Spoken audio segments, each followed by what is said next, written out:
बच्चों नमस्कार। आज हम लोग पढ़ने वाले हैं प्रश्न संख्या 4, 5 और 6। तो सबसे पहला जो चौथा प्रश्न है उसे आप ध्यानपूर्वक देखें। इसमें क्या कहा जा रहा है कि आकृति 6.19, ठीक है, 6.19 में क्या आप देख रहे हैं, हम इस चित्र को आप ध्यान से देखें, ठीक है। मैं इसका नाम दे देता हूँ A, B, C, D, E और F। इस चित्र को आप ध्यान से देखें। इसमें क्या कहा जा रहा है कि आकृति 6.19 में DE के समानांतर AC है, ठीक है। DE किसके समानांतर है? AC के समानांतर है। दिया है DE के समानांतर AC, ठीक है। एवं और क्या दिया गया है? DF के समानांतर AE दिया गया है। ध्यानपूर्वक आप चित्र को देखें कि किसके समानांतर है। तो DE जो है, DE ये वाला जो है AC के समानांतर है, ठीक है। और दूसरा क्या दिया है? DF जो है यह किसके समानांतर है? AE के समानांतर है। इस प्रकार से तो हमें जो साबित करना है BF बटा FE बराबर BE बटा EC, हमें यह साबित करना है। तो क्या करेंगे?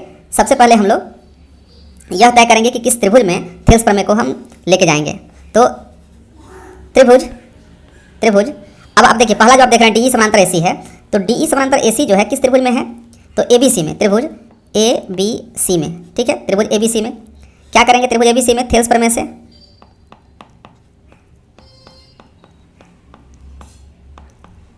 से DE के पैरेलल AC है, ठीक है, AC है।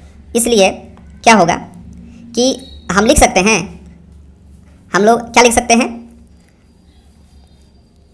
देखिए, जो साबित करना है उसे भी आप ध्यानपूर्वक देखते रहिए। हमें जो साबित करना है वो क्या करना है? BF देखिए BF बटा FE बराबर BE बटा EC, ये साबित करना है, ठीक है। तो अब जरा गौर से देखें कि त्रिभुज ABC में क्या लेना सही रहेगा, इस पर हम लोग विचार करते हैं। तो इस त्रिभुज ABC में कहीं आप दोनों में से कोई एक जोड़ा, दोनों एक में से कोई एक आप देख पा रहे हैं, BF बटा EF, ये देखें BF बटा EF, यह तो त्रिभुज ABE में आ रहा है, ठीक है। तो ये नहीं होगा, बल्कि ये ले सकते हैं BE बटा EC, ठीक है। BE बटा EC बराबर क्या हो जाएगा? BD बटा AD, इस तरह से। तो थेल्स प्रमेय जब यहाँ लगाएंगे तो क्या होगा? थेल्स प्रमेय इतना है तो क्या होगा, क्योंकि DE के समानांतर AC है, इसलिए BE बटा EC बराबर क्या हो जाएगा? BD। उसी प्रकार से जाएंगे दूसरे तरफ, BD बटा DA या यूँ कहें AD, इसे हम एक समीकरण ले लेंगे, ठीक है। और इसी प्रकार जो आप देख रहे हैं दूसरा जो दिया गया है DF के समानांतर AE दिया है, तो इसे हम किस संदर्भ में लेंगे, किस त्रिभुज के रेफरेंस में लेंगे? तो ये त्रिभुज ABE में लेंगे, ठीक है। कौन से त्रिभुज में? त्रिभुज AB और E में लेंगे, क्योंकि इसमें इस त्रिभुज में देख रहे हैं थेल्स प्रमेय हम यहाँ अप्लाई कर सकते हैं। तो अब हम कहाँ जाएंगे? त्रिभुज ABE में क्या देख रहे हैं? पुनः थेल्स प्रमेय से जाएंगे। थेल्स प्रमेय से क्या होगा? तो क्या हम लिख सकते हैं BF बटा EF या FE भी बोल सकते हैं। आप EF कहें या FE कहें, चलिए जो दिया गया है उसके हिसाब से ही बात करते हैं। हम FE लिख सकते हैं, FE। इसके बराबर क्या होगा? इसके बराबर होगा BD बटा DA कहें या AD कहें, इसे समीकरण 2 आप मान लें। पुनः आप समीकरण 1 और समीकरण 2 को ध्यान से देखें, इसे तुलना करके देखें। कल जो हमने जो प्रश्न बनाया था उसे, तो इसका एक पक्ष हम देख रहे हैं BD बटा DA दोनों में है, ठीक है। तो एक पक्ष बराबर है, जैसा कि हमने कल कहा कि अगर कोई A जो है अगर B के बराबर है और इसी A के बराबर अगर C है तो हम B के बराबर C लिख सकते हैं, ठीक है। और ऐसा हम कई प्रश्नों में करेंगे, तो इसलिए आप इसे ध्यान रखें। तो हम क्या लिख सकते हैं? लिखेंगे समीकरण 1 एवं समीकरण 2 की तुलना करेंगे तो क्या पाएंगे? लिख सकते हैं समीकरण 1 एवं समीकरण 2 से हम पाते हैं कि, आप डिटेल्स में चाहे तो लिख सकते हैं, ठीक है। हम पाते हैं कि जो BE बटा EC है वो किसके बराबर हो जाएगा? वो हो जाएगा BF बटा FE के बराबर हो जाएगा। या आप ये भी लिख सकते हैं, इसे इस प्रकार से भी लिख सकते हैं, BF बटा FE बराबर BE बटा EC। तो बायां पक्ष दायां पक्ष, दाहिना पक्ष बायां पक्ष, बात तो बराबर ही है। तो यही साबित करना था हमें, ठीक है। इसे ही हम लोग साबित किया है, ठीक है। तो इस प्रकार से आपका यह चौथा प्रश्न जो है इस प्रकार से आप हल कर सकते हैं। ठीक है, तो बढ़ते हैं अगले प्रश्न की तरफ। तो अगला प्रश्न क्या है?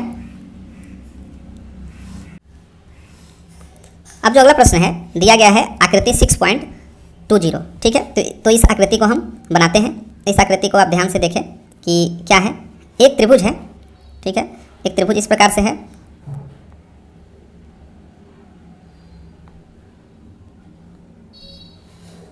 बच्चों चित्र बनाना सीखें। चित्र बनाने से आपके प्रश्न, आधे प्रश्न तो यहीं हल हो जाते हैं अगर सही चित्र पर आप पकड़ बना लेते हैं। तो ज्यामिति की यह खास बात यही है।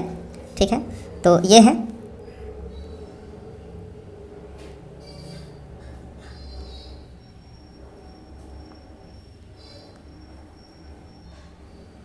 ठीक है, इस प्रकार से है। तो इसका नामकरण करें तो क्या दिया है? P Q R, ठीक है, E F D और O, ये दिया गया है। ये तो चित्र की बात हुई। और प्रश्न में क्या दिया है? दिया है या पहले आप लिख लें। दिया है कि DE जो है, DE पैरेलल है OQ के। पहले लिख लेते हैं, उसके बाद हम समझाएंगे। DE जो है किसके पैरेलल है? OQ के। और DF जो है वो किसके पैरेलल है? तो वो OR के पैरेलल है। आप देखें, ध्यान से देखें कि इसमें क्या कहा जा रहा है। DE जो है वो किसके पैरेलल है? DE पैरेलल है OQ के और DF पैरेलल है OR के। और हमें क्या दर्शाना है? सिद्ध का क्या करना है? सिद्ध करना है कि EF जो है वो किसके पैरेलल है? QR के। EF जो है वो किसके पैरेलल है? तो QR के पैरेलल है। यह हमें ज्ञात करना है। तो देखिए, जैसा कि हम पिछले कुछ प्रश्नों में हमने किया था, जैसे कि तीसरा प्रश्न, चौथा प्रश्न, तो आपने देखा था कंपैरिजन करना है इसमें। तो सबसे पहले जो दिया गया है उस पर हम लोग बात कर लेते हैं। तो क्या दिया है? DE के पैरेलल OQ है। ठीक है, तो इसे हम लोग समझ लेते हैं। D है और E किधर है? तो ये E है, ये वाला। DE के पैरेलल जो है वो OQ है, ये दिया गया है। तो आप समझ सकते हैं किस त्रिभुज की बात हो रही है। DE के पैरेलल OQ है, थेल्स पर में अप्लाई करना है। तो आप किस त्रिभुज में जाएंगे? तो आप जाएंगे P Q और O में जाएंगे। ठीक है, तभी तो थेल्स पर में इसमें अप्लाई होगा कि किसी त्रिभुज के एक भुजा के समानांतर खींची गई रेखा। हाँ, तो ये चीज़ इसमें अप्लाई होगा। तो आप किस त्रिभुज में जाएंगे? DE अगर पैरेलल OQ है तो आप जाएंगे P Q O में जाएंगे। इसी प्रकार से अगर कहा जा रहा है DF के पैरेलल OR है। ठीक है, तो DF के पैरेलल अगर OR है, इसे आप देखें, DF के पैरेलल अगर OR है तो हम कहाँ जाएंगे? किस त्रिभुज में जाएंगे? तो हम जाएंगे त्रिभुज PO और R में जाएंगे। ठीक है, POR में जाएंगे। POR में क्या होगा? DF के पैरेलल OR दिया गया है। इस प्रकार से अगर दिया गया है, ये दोनों समानांतर है, तो हम त्रिभुज POR में जाएंगे तो थेल्स प्रमेय लागू होगा। ठीक है, तो चलिए हम लोग अब इस प्रश्न को बनाना शुरू करते हैं। तो सबसे पहले क्या करेंगे? त्रिभुज, किस त्रिभुज में जाएंगे? त्रिभुज PQO में। क्या देख रहे हैं? दिया है DE किसके पैरेलल है? OQ के पैरेलल है। इसलिए थेल्स प्रमेय से क्या हो जाएगा? इसलिए थेल्स प्रमेय से क्या हम पाएंगे? आप ये कर सकते हैं कि PE बटा EQ बराबर PD बटा DO। आप ऐसा लिख सकते हैं, समीकरण 1 प्राप्त हो जाएगा इससे। ठीक है, अब जो DF के पैरेलल OR दिया है तो उस आधार पर हम किस त्रिभुज में जाएंगे? तो त्रिभुज POR। इसे ध्यानपूर्वक देखें, त्रिभुज POR, इस त्रिभुज में जाएंगे। ठीक है, तो त्रिभुज POR में क्या दिया है? दिया है DF जो है वो किसके पैरेलल है? OR के पैरेलल है। ठीक है, तो थेल्स प्रमेय से, जैसा कि हमने इस भाग में किया समीकरण 1 प्राप्त करने के लिए, तो थेल्स प्रमेय से क्या होगा? थेल्स प्रमेय से क्या हम प्राप्त कर सकते हैं? तो PF बटा FR के बराबर क्या हम लिख सकते हैं? PD बटा DO लिख सकते हैं थेल्स प्रमेय से। थेल्स प्रमेय से हम लोग क्या जानते हैं? किसी त्रिभुज में किसी एक भुजा के समांतर खींची गई रेखा अन्य दो भुजाओं को समान अनुपात में विभाजित करती है। तो उस हिसाब से यहाँ पर हमें समीकरण 1 और 2 प्राप्त हुआ। अब क्या करेंगे? जैसा कि हम पिछले प्रश्न में करते आए हैं, समीकरण 1 एवं समीकरण 2 की तुलना करें। 2 से चाहे तो डिटेल्स में लिख सकते हैं, हम पाते हैं कि, ठीक है, हम क्या पाते हैं?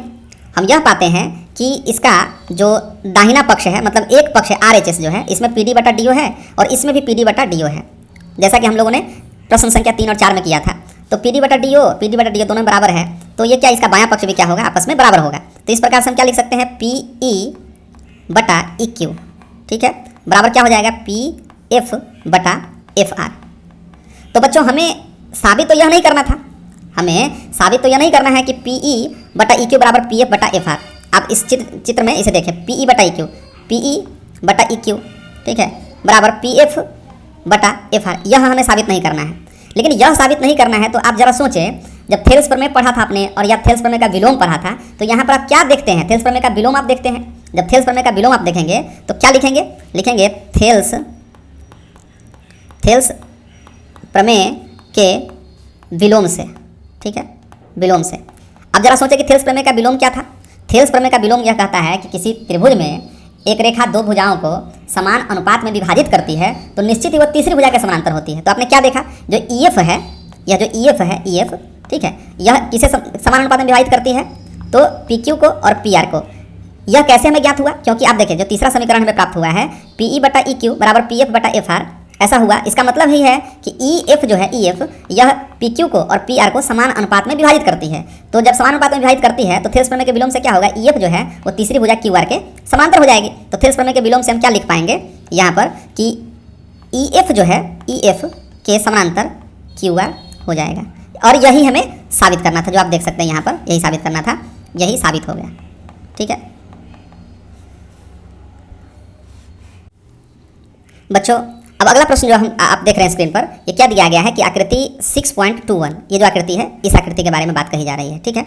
तो इस आकृति में क्या दिया है कि क्रमशः OP जो है, OP OQ को और OR पर स्थित बिंदु है, ठीक है। क्या दिया है, इसे देखें कि OP ये वाला, ठीक है, OP और OQ इस पर A और B स्थित है, ठीक है। और ABC इस प्रकार बनाया गया है कि AB जो है, AB किसके पैरेलल है, PQ के पैरेलल है, और AC जो है वो किसके पैरेलल है, वो PR के पैरेलल है। इसे थोड़ा साफ सुथरा ढंग से देखें, देखिए इसमें क्या कहा जा रहा है कि AB जो है वो किसके पैरेलल है, PQ के, और AC जो है किसके पैरेलल है, PR के। तो साबित करना है, क्या साबित करना है कि BC जो है, BC यह जो है QR के पैरेलल है, यह हमें ज्ञात करना है, ठीक है। तो आइए इस प्रश्न को हम लोग हल करते हैं और इसे समझते हैं कि आखिर इसमें क्या कहा जा रहा है और किस प्रकार से हमें ज्ञात करना है। तो पहले एक त्रिभुज आप बनाएं, ठीक है, एक त्रिभुज बना और एक त्रिभुज इस प्रकार से हमने यहाँ पर बनाया, ठीक है। और यहाँ पर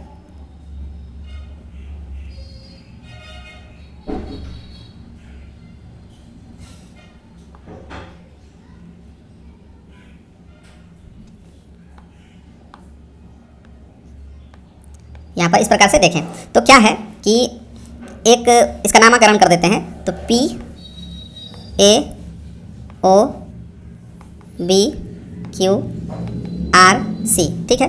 तो ये है, ये आप देख रहे हैं। और इसमें क्या है कि इसमें जो दिया गया है, पहले आप लिख लें, क्या दिया गया है, दिया है, ये तो ठीक है कि OP जो है, OP OQ OP OQ OR पर स्थित जो है ABC है। इस प्रकार से मैं दिया गया है कि OP OQ और OR पर ABC स्थित है, ये दे दिया गया है, ठीक है। और ये दिया गया है कि किसके समांतर कौन है वो लिखते हैं। तो पहले से ज्ञात है कि AB जो है वो किसके समांतर है, PQ के समांतर है, ठीक है।